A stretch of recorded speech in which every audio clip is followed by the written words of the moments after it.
Il y a beaucoup de gens qui sont très libres ici, même dans la manière de s'habiller. Enfin, tout le monde est schlag et il y a quasiment limite un style marseillais un peu schlag mais cool, punk, gentil, bizarre.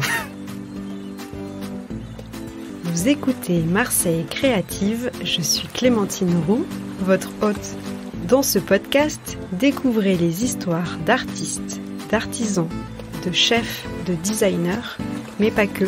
Vous entendrez des personnes engagées, marseillaises d'origine ou d'adoption, connues ou moins connues, qui font bouger Marseille grâce à leurs mains, leurs yeux et leur cœur. Dans chaque épisode, un talent vous ouvrira la porte de son quotidien et vous racontera sa facette de Marseille.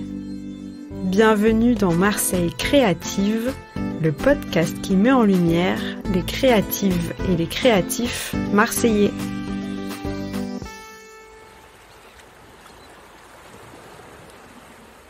Aujourd'hui, c'est un épisode un peu spécial que je vous présente, puisqu'il s'agit du témoignage de Édouard Granero, qui est un ami d'enfance. Je suis aussi hyper fière de pouvoir lui donner la parole et porter sa voix et son projet au plus grand nombre. Édouard Granero est vidéaste et aussi artiste et activiste. Il est profondément engagé au niveau de l'environnement, mais aussi de la justice sociale. Nous avons d'ailleurs tous les deux créé une association il y a 3 ans, Notre Pouvoir, dont le but était de financer la transition écologique. Édouard a cofondé le collectif Polymère, dont le but est de réutiliser les déchets plastiques pour en faire des œuvres d'art. Les images de cette émission sont à retrouver sur le compte Instagram @marseille.creative. Je vous laisse avec Édouard Granero. Bonne écoute.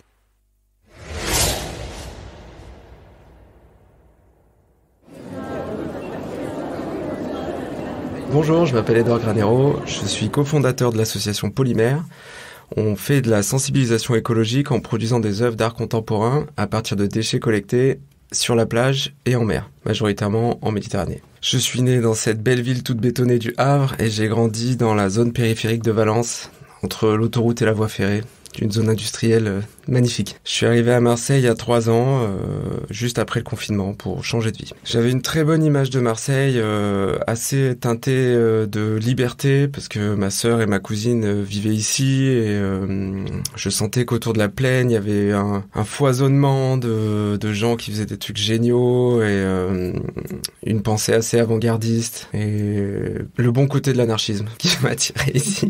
J'ai l'impression que les individus ici ont un fort potentiel pour s'exprimer la liberté de chacun, elle se déploie de manière très créative et très sans jugement de la part des autres, et du coup ce qui fait que ça crée je trouve une ambiance hyper fertile pour réfléchir, créer. En fait, quand je parle du bon côté de l'anarchisme et de l'anarchie, c'est ta liberté s'arrête là où commence celle des autres.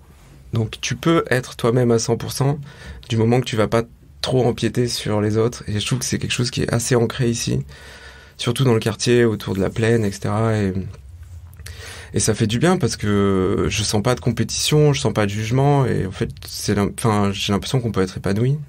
Il y a beaucoup de belles choses dans la pensée anarchiste et libertaire, et finalement je trouve qu'il y a pas mal de cette pensée, elle a vachement infusé dans en tout cas le quartier, la ville.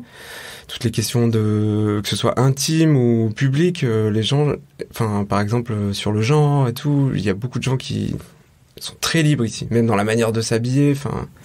Tout le monde est schlag et il y a quasiment limite un style marseillais un peu schlag mais cool, punk, gentil, bizarre. Je suis vidéaste à la base, donc je fais des vidéos sur un spectre assez large. Ça peut s'étendre de l'écriture à la prise de vue, en allant jusqu'au montage et en passant par le motion design. Mais c'est pas la seule partie de ma vie, puisque du coup, avec l'association, il s'agit plutôt d'organiser des expositions, mais aussi d'écrire les textes, d'assurer que les œuvres soient produites avec les déchets.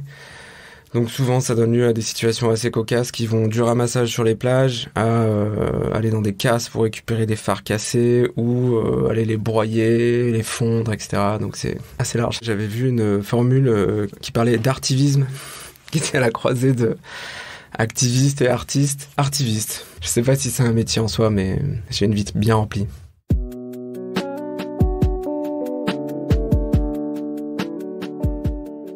Aujourd'hui, je travaille sur une exposition à la Friche Belle de Mai qui aura lieu dans la salle des machines. C'est la galerie en bas quand on rentre tout de suite à gauche, où on va présenter le travail d'une dizaine d'artistes. Tout tourne autour de la pollution plastique, donc c'est essentiellement des poubelles retransformées en œuvres d'art contemporain. Et en plus de ça, on prévoit des temps forts. Chaque mois, il y aura un bingo, notamment, dont les jetons seront issus du plastique collecté dans la Belle de Mai, qu'on va faire fondre et faire des petits jetons pour faire le bingo. On va faire une montgolfière géante avec des sacs plastiques. Ça, ce sera plutôt en mai. C'est un projet de Thomas Saraceno et sa fondation s'appelle Museo Aerosolar. Il y aura un concert de Foulou Miziki, pareil, un groupe marseillais qui joue avec des poubelles. Il y aura des prises de parole, des scientifiques, des militants. Et donc l'idée, c'est de retracer un peu le parcours d'un déchet, et en même temps, nous, toujours, ce qu'on fait, c'est d'essayer d'enchanter un peu le monde en traitant des sujets sérieux comme la pollution plastique, mais en apportant toujours un côté un peu marrant. Sinon, on fait la vidéo avec Laure, ma copine, et une autre graphiste qui s'appelle Emmanuel Bûcher. On fait les décors vidéo d'une pièce de théâtre à Paris, qui s'appelle Big Mother, par la metteuse en scène Mélodie Mouret, plusieurs fois nominée au Molière, tout de même. Ça parle donc Big Mother, c'est une pièce sur la surveillance de masse qui mélange en fait l'histoire du lanceur d'alerte Edward Snowden, le scandale Cambridge Analytica, l'élection de Trump, et en fait elle a retravaillé tout ça pour parler un peu de nos rapports aux réseaux sociaux, à la surveillance de masse, à la manipulation qui peut être faite via ces canaux. C'est fascinant, et du coup on a toute une imagerie à créer, des décors, puisqu'en fait la pièce se passe dans énormément de décors et c'est que des panneaux sur scène. Donc en fait, nous, on vient créer des faux endroits, des faux décors pour qu'on ait l'impression que les acteurs soient en même temps à New York, à Hong Kong, dans la rédaction d'un journal. Enfin bref, sans spoiler, il y a plein de décors. Donc voilà. Je travaille au Art Dig Club, qui est en fait un ancien entrepôt de maraîchers vers le Courjus. Enfin, il y en a 2 à Tenant, et c'est des collectifs de graphistes et plutôt des gens des métiers du cinéma qui travaillent côte à côte. Il y a une très belle émulsion, c'est beaucoup de gens différents qui travaillent ensemble, on mange ensemble le midi, on échange, on fait des projets, on se connecte, il y a des gens dans la musique, plutôt des scénaristes, des graphistes web, print. Il y a une très belle ambiance. Je pense qu'il y a une scène artistique à Marseille hyper inspirante parce que très variée et assez radicale. L'année dernière, j'ai eu la chance de travailler pour le Provence Art Contemporain, qui est en fait un événement au printemps qui connecte plein de galeries, plein de lieux, mais pas forcément très connus ou vraiment officiels. Et la sélection d'artistes, il y a une 50aine de lieux, 57 je crois, j'ai vu des trucs que j'avais jamais vus nulle part ailleurs. En tout cas dans les institutions culturelles classiques. Et ça, je trouve que c'était incroyable. Et il y a beaucoup, je pense, parce que c'est accessible de vivre à Marseille, il y a beaucoup de jeunes artistes qui ont des propositions radicales, innovantes, ça me nourrit énormément.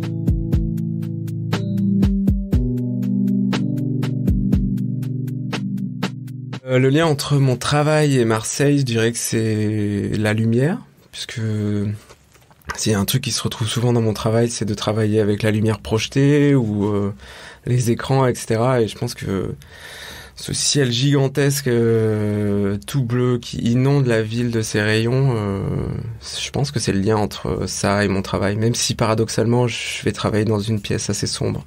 En fait, dans ma pratique artistique, je me suis senti libéré en arrivant à Marseille parce que les gens que je côtoyais avant, même si c'était des artistes aussi, c'était des villes beaucoup plus compétitives, beaucoup plus tournées vers la performance, la carrière, l'émancipation par le travail, etc. Et en fait, je trouve qu'en arrivant ici, comme il y a beaucoup moins de jugement, beaucoup moins de compétition, c'est très rare qu'on te demande ce que tu fais dans la vie. Il y a un côté libérateur parce que tu sens que tu vas pas être jugé, tu peux proposer un truc même un peu bancal et en fait ça va passer. Et puis finalement ton propos il va peut-être passer par un autre chemin, mais ce sera tout aussi intéressant. Et je trouve que ça, c'est ancré dans Marseille. Et ça libère beaucoup de créativité, pour employer un mot un peu compétitif, du potentiel créatif des gens.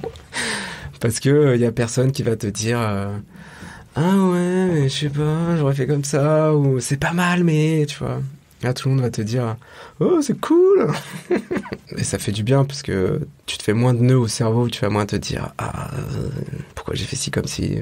Il y a beaucoup de gens que je connaissais dans ma vie passée qui voulaient mener des projets à côté, mais qui le faisaient pas parce qu'ils avaient pas assez de temps libre ou parce que ils s'accordaient pas parce que parce que la vie aussi est très chère, par exemple à Paris, donc toute ta vie est faite pour que tu gagnes de l'argent et que tu ensuite le dépenses, mais en fait tu te mets tellement la rate au courbouillon que t'as pas une minute à toi pour penser à autre chose, et en fait ici, comme il y a beaucoup de gens qui ont du temps libre, qui glandent, en fait la créativité ça se nourrit de l'ennui aussi, tu vois, et l'ennui ou de la non-activité, et c'est pour ça je pense que la ville aussi est très créative, c'est qu'il y a beaucoup de gens qui prennent le temps de faire rien ou pas grand chose, ou qui vont à la plage une journée entière, ou qui jouent à la pétanque, et ça c'est c'est un terreau hyper fertile pour la créativité, de rien faire.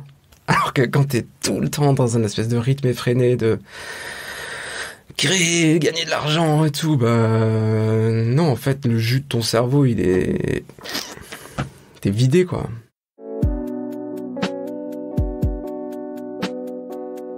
Dans les massifs, dans les calanques, aux alentours, je crois que c'est ce qui est le plus inspirant pour moi, parce que il suffit d'une demi-heure de vélo pour se retrouver sur les chemins de gravier dans les calanques, dans le massif de l'Étoile. Et ça, c'est incroyable. Parce qu'en fait, la ville, elle est cernée par des îlots de nature grandioses, avec des falaises gigantesques, la mer à perte de vue. C'est un truc de malade. Ça existe nulle part ailleurs, et en fait, c'est fou. En fait, c'est là où il y a la grande tour télé. Et en fait, tout autour, t'as plein de petits chemins pour se promener. T'as le pilon du roi, c'est tout un réseau hyper cool. Et en fait, t'as une vue incroyable. Genre la tour de la télé, sur Marseille, mais t'as une vue fascinante. Tu vois en fait toute l'ampleur de la ville, qui est cernée par la nature, en fait. Et tu vois cette espèce de petit demi-cercle tourné vers la mer. Et ça, tu mets... Ouais, bon, ça grimpe, hein, mais tu mets une demi-heure pour y aller. Allez, 1 heure... 1 heure et quart pour être tout en haut, et c'est incroyable. Et tout derrière, même, parce qu'en fait, donc t'as le massif de l'Étoile qui fait face à Marseille, mais de l'autre côté, t'as tout un versant où tu vois Simiane, Gardanne, plutôt Aix et tout, tu vois. Et là aussi, t'as plein de chemins, plein de descentes, enfin, c'est vraiment un terrain de jeu incroyable. C'est tristement inspirant, les déchets qu'on retrouve partout dans la ville, c'est vraiment un moteur, je pense, donc je suis pas tout seul dans dans le collectif Polymère. Il y a aussi Yann Berger qui est pas marseillais, mais moi en tout cas, ce qui me tenait à cœur quand j'ai vu toutes ces ordures dans la ville, sur la plage, et la nonchalance avec laquelle certaines personnes peuvent déposer des déchets sans même s'en soucier, c'est un vecteur ça me motive clairement. Et le vent qui emporte tout, enfin c'est une catastrophe à Marseille, c'est vraiment sale. Je trouve que les gabions, c'est un symbole aussi de Marseille. Alors c'est vrai que c'est triste qu'ils se soient intégrés dans la ville à cause des ordures, mais je trouve que c'est un truc assez fort, un symbole assez fort, et une image que les gens n'ont pas trop l'habitude de voir. Quand pour la première fois tu vois un gabian manger un rat sur une voiture ou un pigeon, c'est très choquant, et en même temps, je trouve ça assez symbolique de la manière dont la ville et la nature s'imbrique de manière assez naturelle, assez organique en fait, parce que oui, ici tu peux encore voir un animal en manger un autre, et ça fait partie du cycle de la vie, et on a tendance à l'oublier, et je trouve que c'est assez symptomatique de Marseille, c'est que c'est pas une ville qui est devenue complètement hors sol, ça reste une ville ancrée avec le cycle de la vie, avec des choses tout à fait naturelles. Et quand t'as des ailes qui tombent du ciel, qui sont les restes du repas d'un gabian, ça te rappelle que t'es juste un animal parmi les autres.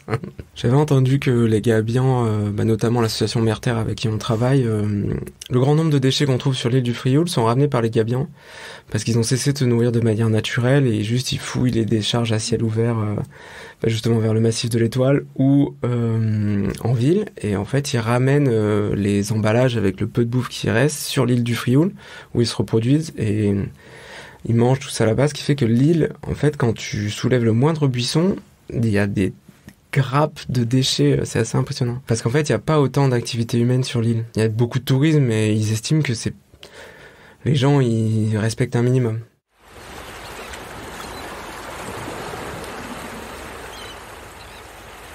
Je vis dans le Kama parce qu'on a la chance d'avoir le royaume de la chantilly, qui vend de la chantilly à la barquette. Et plein d'autres petits cafés trop mignons et de petits restos. Mes petites habitudes à Marseille, elles sont assez simples. Généralement, c'est acheter des légumes au marché du Courjus, prendre un café en rentrant justement d'une petite session de vélo chez Georges et lire ce journal local qui est incroyable, qui s'appelle CQFD, qui est rempli d'idées innovantes, parfois un peu dérangeantes, qui peuvent indigner, mais qui s'est toujours fait avec humour. Et c'est vraiment génial. Je vous invite à les découvrir et leur apporter du soutien, parce que ça coûte 4 €. Généralement, c'est plein de belles illustrations et il y a des points de vue qu'on n'a jamais entendus. Il y a notamment, je sais pas pourquoi je pense à ça, une chronique faite par une travailleuse du sexe, mais pas seulement. Avant, il y avait des témoignages d'EHPAD ou des trucs complètement loufoques. Et il y a un horoscope très drôle aussi. Voilà, c'est vraiment génial. C'est un journal papier, ils sont très peu présents en ligne, mais la plupart des kiosques le vendent. Je pense notamment à celui du Vieux-Port. Et à Castellane aussi, vers le commissariat de Noailles aussi, enfin c'est partout. Ma relation avec les Marseillais est toujours teintée d'humour. Enfin, dans la plupart des cas, il y a toujours quelqu'un pour raconter une blague. Et du coup, je m'y mets aussi, donc j'essaie de faire le plus de blagues possible dans l'interstice des rencontres fortuites. Donc voilà, c'est surtout raconter des conneries, je crois. Et c'est ça qui est agréable, parce que n'importe où tu te pointes, si t'es dans la disposition, si t'es dans l'envie de prendre 5 minutes pour raconter des bêtises, tu trouveras toujours quelqu'un pour le faire, et ça, c'est vraiment super. Le rythme de la ville me plaît, je trouve ça organique, je trouve ça à taille humaine, le fait de pouvoir aller se baigner dès qu'on sort du travail, la proximité avec la nature, le rythme auquel vivent les habitants correspond au rythme de mon propre corps, donc je m'y sens bien. J'aime le fait que l'hiver, il y ait beaucoup moins d'activités, j'aime le fait que l'été, ce soit la fête pendant des mois. Je suis assez mal à l'aise avec la place qu'a la voiture dans la ville. C'est vraiment quelque chose qui, pour les Marseillais qui sont ici depuis longtemps, est très important. Il y a vraiment ce besoin d'avoir le plus de cylindres pour être le plus imposant. Ça, je suis assez mal à l'aise avec ce côté très kéké qui me saoule, en fait. J'ai eu un coup de cœur récemment. J'étais jamais allé au Sing or Die et c'est incroyable. Le Sing or Die est un karaoké punk dans le 5e où, à l'image de la ville, tout le monde peut faire à peu près ce qu'il veut et se sentir soi-même, et je suis un piètre chanteur, vraiment c'est catastrophique. Il y a même un pote qui dit que je parle faux, donc c'est te dire le niveau auquel je suis, et donc je déteste chanter évidemment, et en fait une fois arrivé là-bas, après quelques shots de rhum et chantilly, puisque c'est délicieux, je me suis mis à chanter France Gall Résiste sur scène avec un aplomb que je ne me connaissais pas, parce que tout le monde était tellement bienveillant et s'en fichait complètement que je chante comme une casserole. C'était hyper libérateur. Et je sais pas s'il faut que je le cite, mais Shanghai Kitchen aussi, c'est énorme. Si je devais décrire Marseille à quelqu'un qui connaît pas, je dirais que c'est le meilleur endroit pour profiter du temps libre, parce que c'est une ville à taille humaine, étendue, mais qu'on peut parcourir à pied, et dans lequel tu peux vivre paisiblement et en profitant de la lumière et de la mer. Je crois que c'est l'odeur de l'embrayage qui peut se rapprocher de l'odeur un peu des gaz lacrymogènes. C'est très âcre et ça prend le nez. Et souvent, il y a des gens qui tirent un peu sur leur vieille bagnole. Et on entend le son de... La mienne, la première, elle fait beaucoup de bruit, elle siffle. Et il y a cette odeur, je sais pas pourquoi, ça me fait penser à Marseille. Le bruit des gabions à 5h du mat. Le matin, les gabions qui volent de manière menaçante en cherchant leur proie et en hurlant pour avertir la population qu'un nouveau jour commence.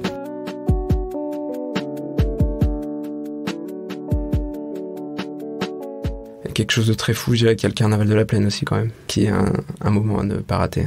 Ce qui m'est arrivé de plus fou, c'est d'avoir l'opportunité d'exposer à la Friche Belle de Mai. Donc l'expo s'appelle Plasticocène. Les artistes qui participent à l'exposition sont Thomas Mailänder, Elvia Teotzky, Colline Le Quenven, Comdi Meglio, Marion Flamand, James Shaw, Max Verret, le collectif Gangui, qui sont des plongeurs incroyables, et surtout une plongeuse qui mène le groupe, Emmanuel Luciani du Southway Studio et tant d'autres. Plein d'œuvres très différentes, beaucoup de sculptures, d'œuvres plastiques et des performances. Une œuvre comestible aussi avec l'école comestible et Émilie Laistari et Charlotte Gauthier-Vantour. Ça va être incroyable, la grande fête pendant 4 mois.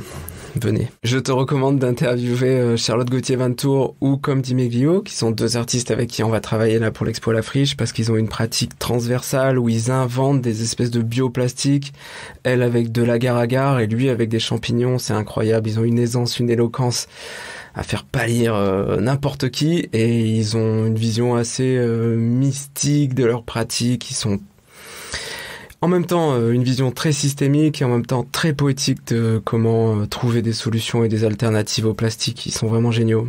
Le message que j'ai à faire passer aux Marseillaises et aux Marseillais, c'est arrêtez de laisser traîner vos ordures, ou alors donnez-les-nous, comme ça on les transforme en œuvres d'art. Chères Marseillaises, chers Marseillais, venez nous voir à la Friche. N'hésitez pas à nous contacter, à nous écrire des mails, nous écrire sur Instagram pour venir participer à des ramassages, ou si vous avez une pratique artistique, à la partager avec nous pour qu'on puisse éventuellement vous exposer un jour. Restez créatifs. Voilà, régalez-vous, continuez à être gentils. Ne soyez pas comme cette madame de la pharmacie que j'ai croisée il y a quelques jours, qui était toute stressée, genre soyez gentils les uns les autres. On a le temps, profitez-en. On vit dans la plus belle ville du monde.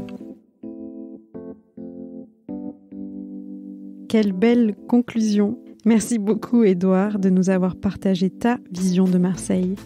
Pour découvrir son travail, je vous invite à vous rendre sur son site internet granero.production et sur le compte Instagram du collectif Polymère @polymère-org. Polymère s'écrit POLYMER. L'exposition Plasticocène aura lieu à la Friche Belle de Mai du 15 février au 27 mai 2023. On se voit là-bas. Merci d'avoir écouté cet épisode jusqu'au bout. Comme vous le savez, ce podcast est tout nouveau. Alors pour m'aider à le faire connaître, n'hésitez pas à le partager autour de vous et à mettre 5 étoiles sur Spotify et Apple Podcasts. D'avance, un grand merci pour votre soutien et je vous donne rendez-vous dans 15 jours pour un nouveau portrait marseillais. À bientôt!